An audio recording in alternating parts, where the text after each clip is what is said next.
I'm just going to plunge ahead. This is my fourth attempt to record this edition of Here and Gone. I've had internet problems, connectivity problems, sound problems, and yet I endure, or else I'm like that character that Richard Gere played in Officer and a Gentleman. I got nowhere else to go, he says. I started out the other night thanking my friend Bob Zaleski for helping me save this song. And that's what he did. He salvaged it because it wasn't working and I was about to just toss it. And now it's my favorite blues that I've written in recent days and weeks. And I really enjoy playing it now. I don't have to go into the technical aspects of it, but I just did it completely wrong when I debuted it a couple of weeks ago. And it wasn't fun to play. I don't think it was even fun to listen to. And now I'm hoping I got the groove going here. So here it is, the new refurbished, brand new blues called The Sky's on Fire, thanks to Bob Zaleski again. The sky's on fire, yeah. Look how the sunset paints the sky, yeah. The sky's on fire.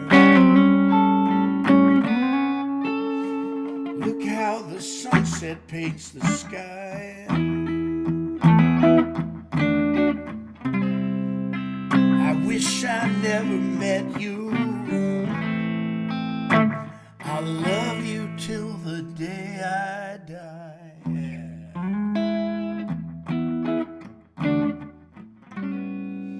If I didn't have a window, I wouldn't have to see the sun. If I didn't have a window, I wouldn't have to see the sun.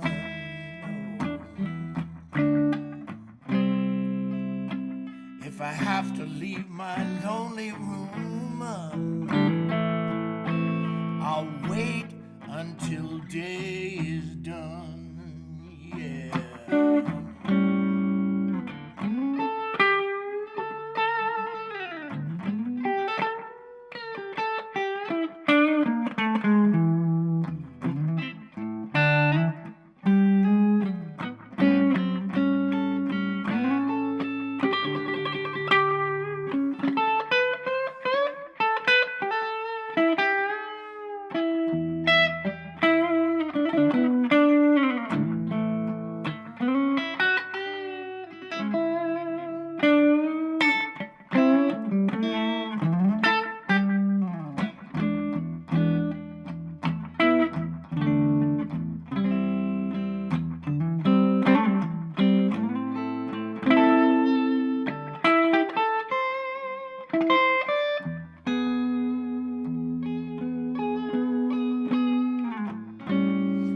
Sky's on fire with every color ever known, yeah. The sky's on fire with every color ever known, yeah.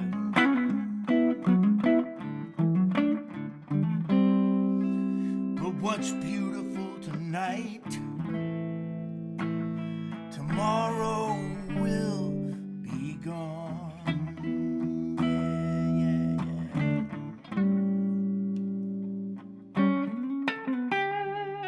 yeah.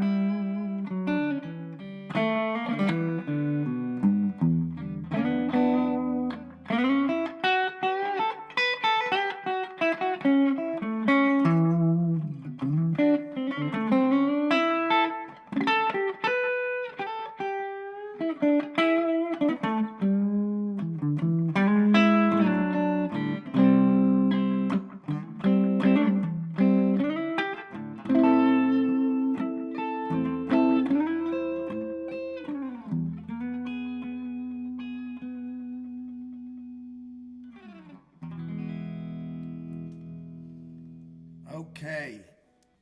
Everything seems to be operating here on an even keel. This is a completely different kind of song altogether than what I've been writing. And so because of that, I enjoy playing it, and I'm happy to play it for you. It's a brand new song.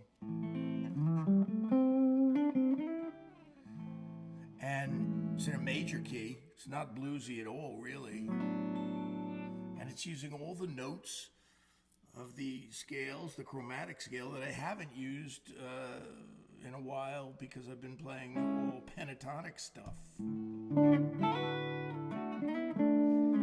It's called What a Beautiful Dream. What a beautiful dream I had. When I woke up, it made me sad. We held each other and we danced until dawn. You know what? I'm discombobulated here for a minute. I started the song too fast, and so that got it off on the wrong foot.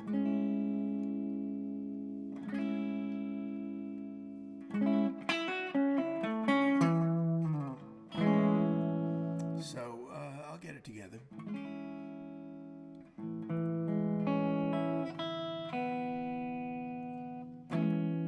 What a beautiful dream I had. When I woke up, it made me sad, yeah. We held each other and we danced until dawn. When I woke up, you were gone.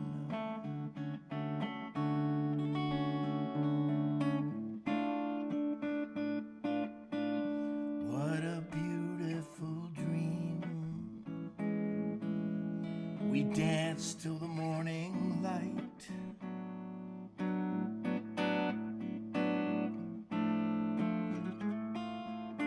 It was paradise for a night.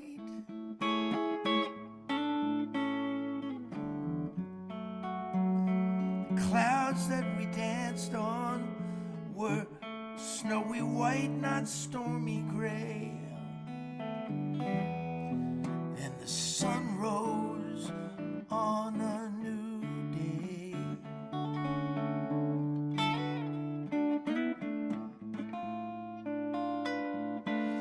What a beautiful dream, yeah.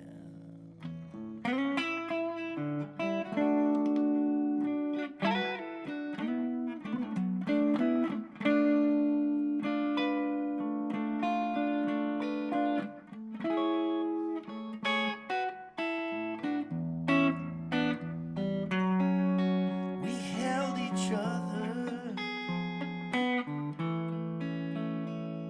we danced until dawn, yeah.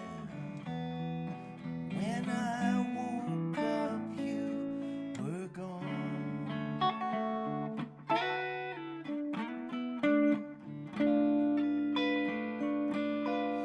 What a beautiful dream. What a beautiful dream. What a beautiful dream.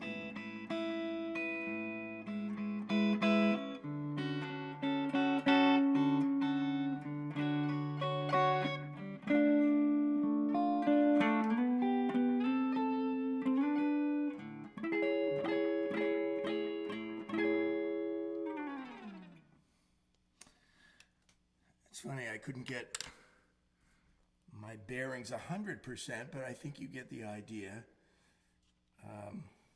Last night I played it much better, of course, and that's the one that the sound went out in the middle of the show. My apologies. But this is always the way it goes, you know. At this juncture last night, I decided to switch gears a little bit and play a song of all things by my wife Annie, who is a great songwriter. And this was written for a wedding of a friend of ours. They were married at the Prolesville Mill in Stockton. And we played this song during the service. And the great guitar playing teacher on YouTube who teaches the blues, David Hamburger, played dobro, I believe, with us on this song that night. And it's a crazy little thing. And it's called Down at the Mill. I added a couple of lines, but it's basically Annie's song. It goes like this. Down at the mill, by the bend in the river, I took my baby's hand, yeah, and there I promised to love her forever.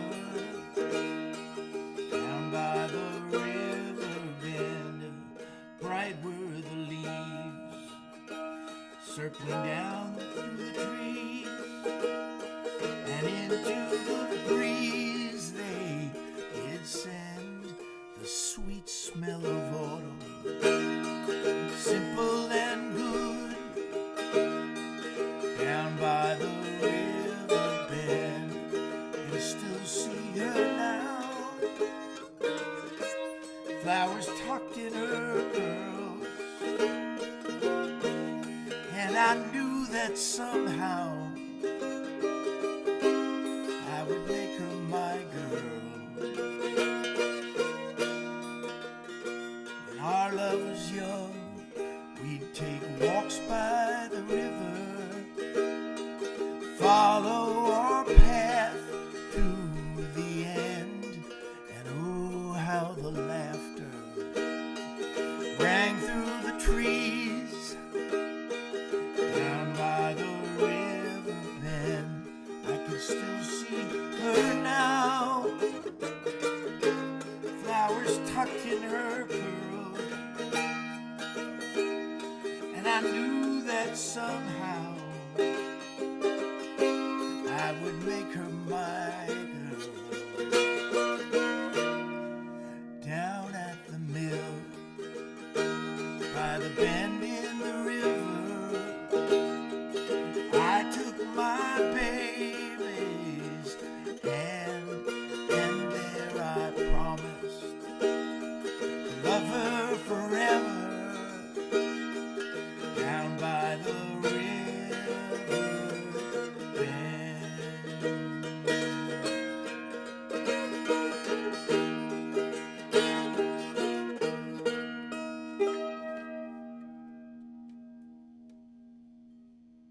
If you're interested, this is a 1955 Martin Tipple,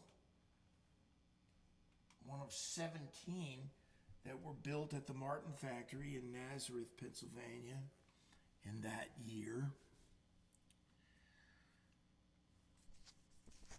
And it was given to me, as I may have mentioned to you previously, because I just wrote my first song on it, which I debuted a couple of weeks ago, and I am not in the position to perform tonight because I haven't learned it thoroughly enough.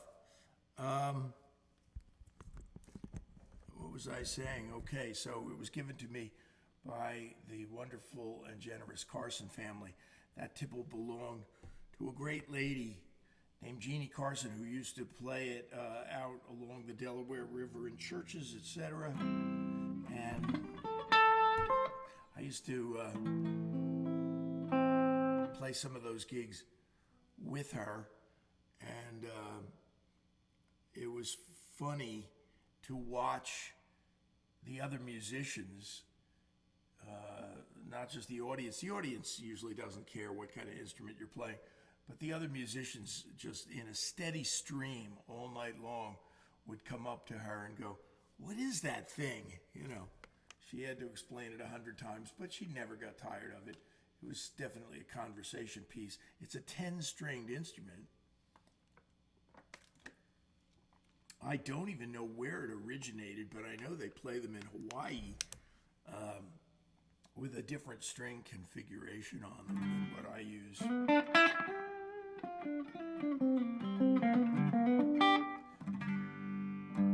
I got to do a little rehab here on the tuning for a sec.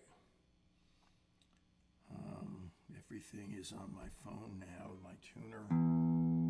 Actually, it was Livingston Taylor who recommended a great tuner for the phone that was, I think, $2.99.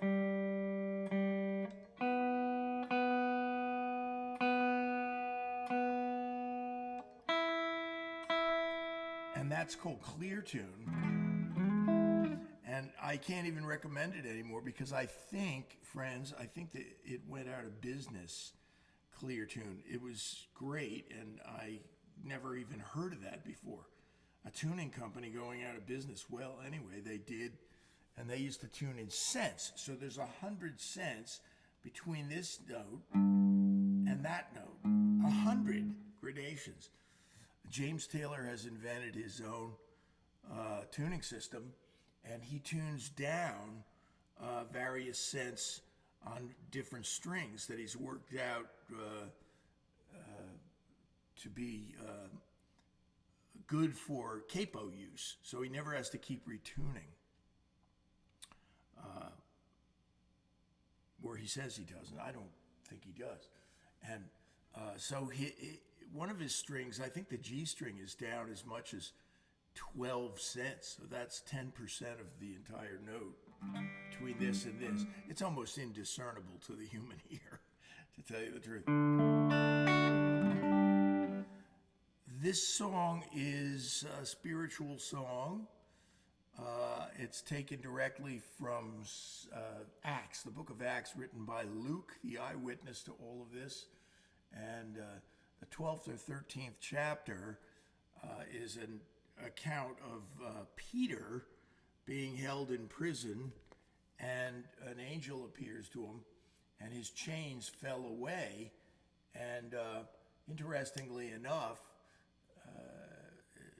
very contrary to the whole idea of mythology, where people would, in a myth, they would say, "Let's go," and have the sword in their hand. And Peter actually thought he was dreaming and didn't believe that it was happening. A couple of chapters later, Paul and Silas have their chains fall away in a prison, and they decided not to leave at all. When does that happen in mythology? In fact, the jailer takes them to his home. He was about to commit suicide by falling on his sword because he didn't want to be crucified. That was the punishment he was looking at for letting prisoners go. And they said, "Wait a minute, don't kill yourself. We're not leaving."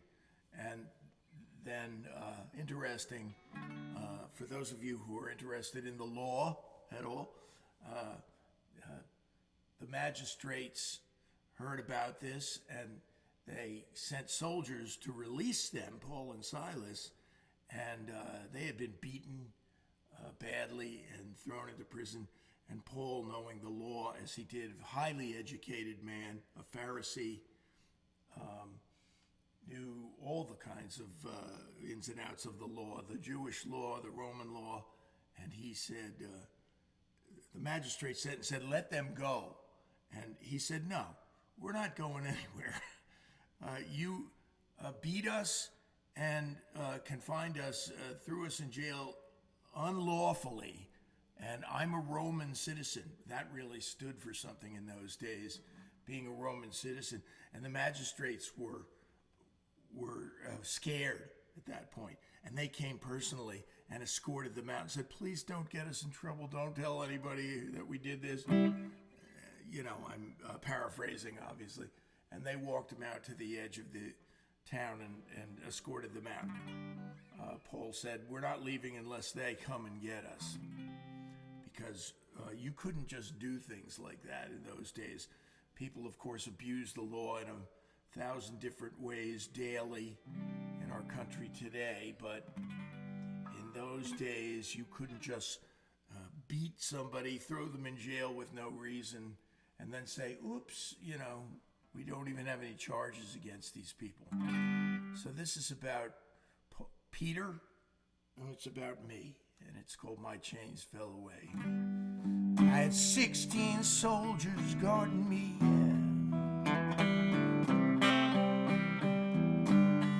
with one on either side, Then an angel of the Lord stood over me, and he struck me on my side, and my chains fell away. My chains fell away. The angel said, "Rise quickly," and the light shone in, and my chains fell away. I thought I was having a vision, I didn't think it was real.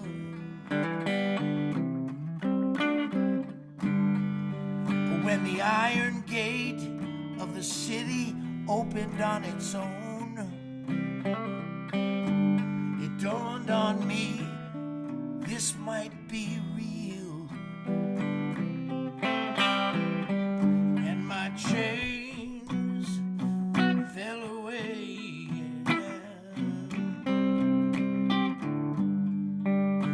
My chains fell away.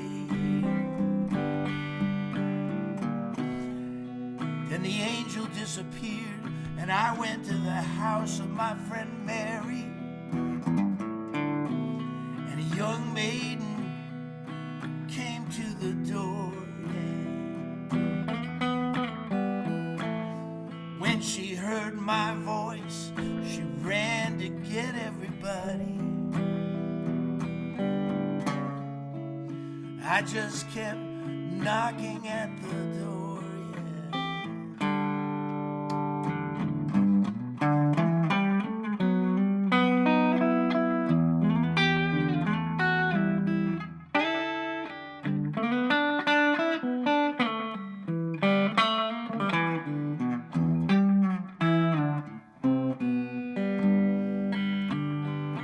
2,000 years later, a man's writing a song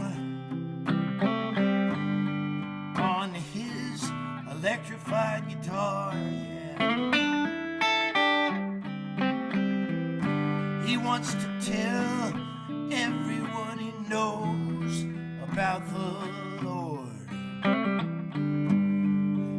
He wants to turn up his guitar.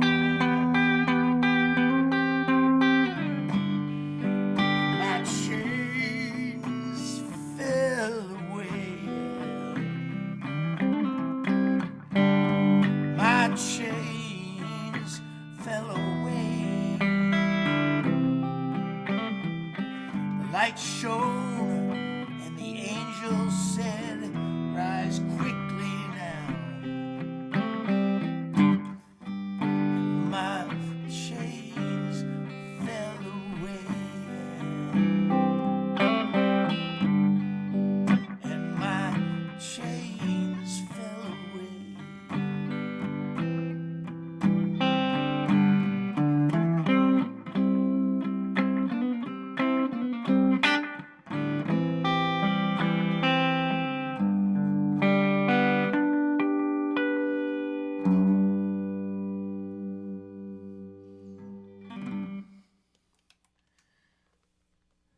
brand new, never played it before.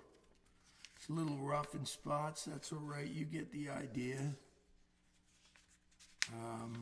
As I testify, C.S. Lewis, the great scholar, writer, etc., resisted becoming a Christian for many years, didn't have any interest in it.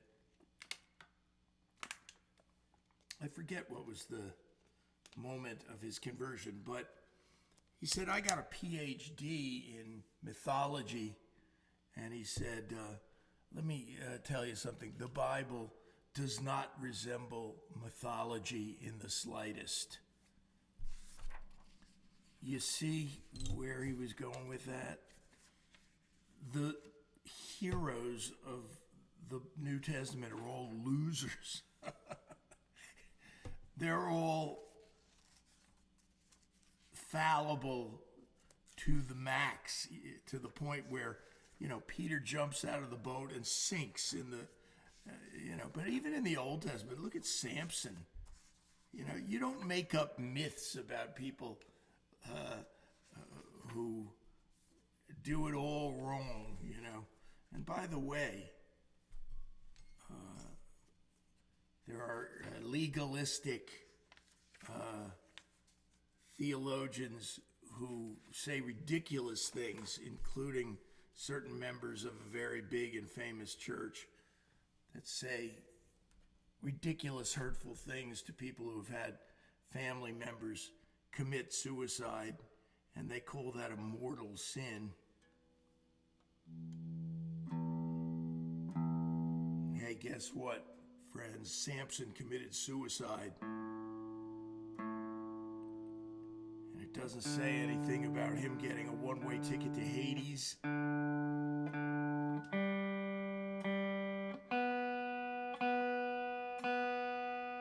Additionally, preach it, brother, if I may continue to testify, the pivotal moment in Christianity is the resurrection, of course. And who was the eyewitness to that? A woman, Mary Magdalene, who ran and told the other disciples, who basically told her to sit down and shut up. And may I tell you, and some of you know this, 2,000 years ago, a woman's testimony was not admissible in court. So how do you base, the gospel story on that little deal? Okay. The other disciples looked like idiots when they told her to shut up. She must be seeing things. I'm going to end tonight on this new song, brand new, never been performed before. And so, I got the wrong lyric up here. Hang on a sec. I got to get my act together. This is an important song to me in numerous ways. And I told my friend Marty that this song is actually 100% taken from real life, and that doesn't always happen. But I think with a song like this, which is a blues, it enhances it to know that this cry in the wilderness is all something that happened to me. You just have to listen for a second. That's how new it is.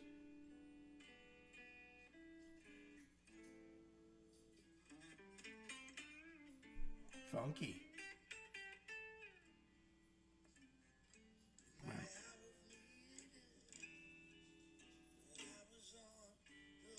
Okay, that's enough for me to get the gist of it. And I'm not going to play it that slowly.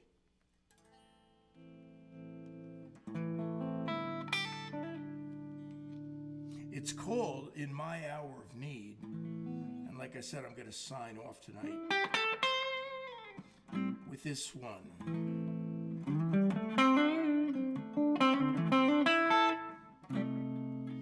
In my hour of need, when I was on the floor,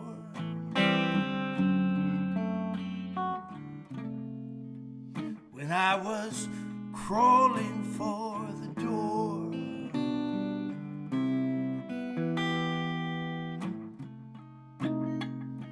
When I was even lower than the ground. In my hour of need, you could not be found.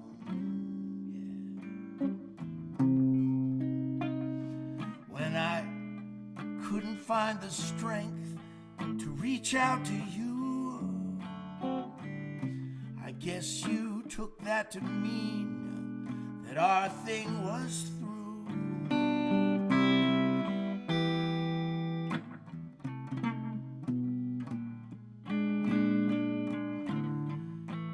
Maybe you thought I'd be fine on my own.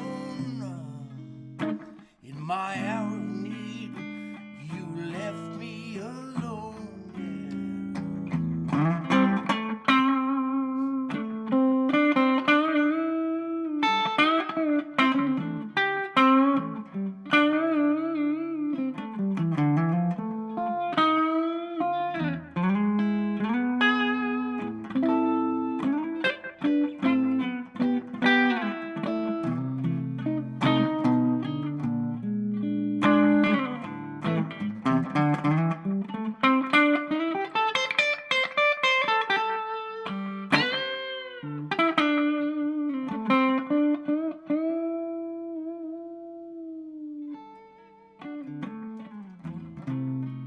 In my hour of need, when I needed a friend, yeah. When my broken heart hadn't started to mend.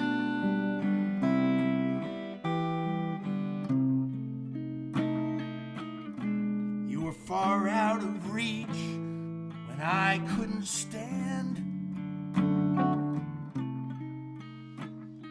In my hour of need, when I needed a hand, yeah.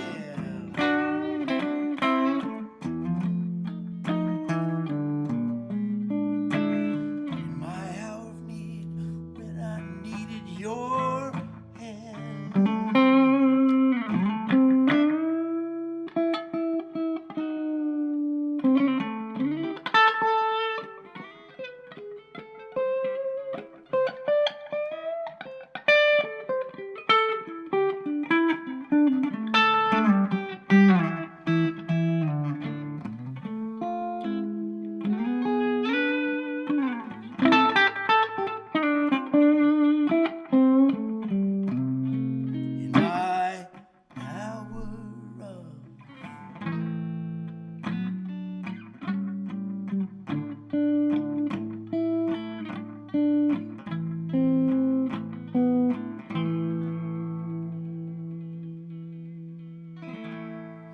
Thank you for listening.